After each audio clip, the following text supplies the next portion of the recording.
Mga guys,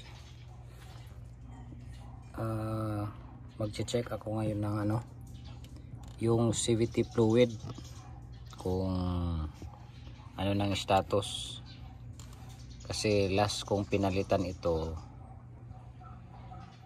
nasa mga 38,000, ngayon nasa 60 plus na. So paano natin sisilipin yung fluid, kung kulay pink pa ba o maitim na ba, color ano na ba, kung naging green ba. So ito lang, yan sa may battery dito, ayun siya, yan o, tinuturo ang kamay ko. Gawin nyo dyan, kuha lang kayo ng ganito, ayos lang yan. Tapos yun, iangat nyo lang yan, wala yung thread, aangat lang yan, iangat nyo lang dalawang kamay para pero natanggal ko na to kanina, pinakita ko lang paano. Yan lang, tapos pataas lang yan siya. Yan. Okay.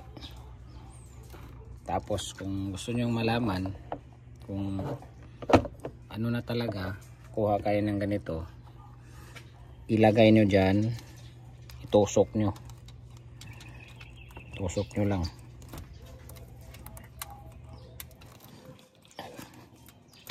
Yan, tusok nyo lang, tapos kuha. Yan yan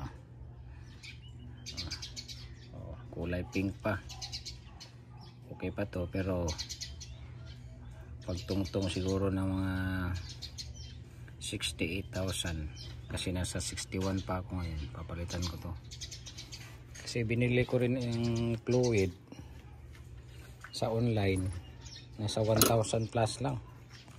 Ngayon mayroong maraming mga vlog na o mga video na marami daw fake, so baka fake yung nabili ko.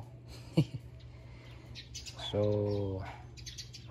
para make sure, bibili ako ng mga store dito sa Davao. Around nasa mga 3,200 yata yung totoong original. Yung nabili ko na sa mga 1,200 lang patay ako dun.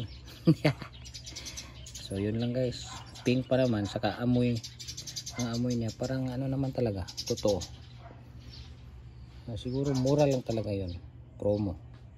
So yun lang guys, pagbalik tuhog nyo lang babalik, push, tapos yun na. Kasi may o-ring siya yan, yung itim may o-ring, tapos linisan nyo lang din. Okay, thank you.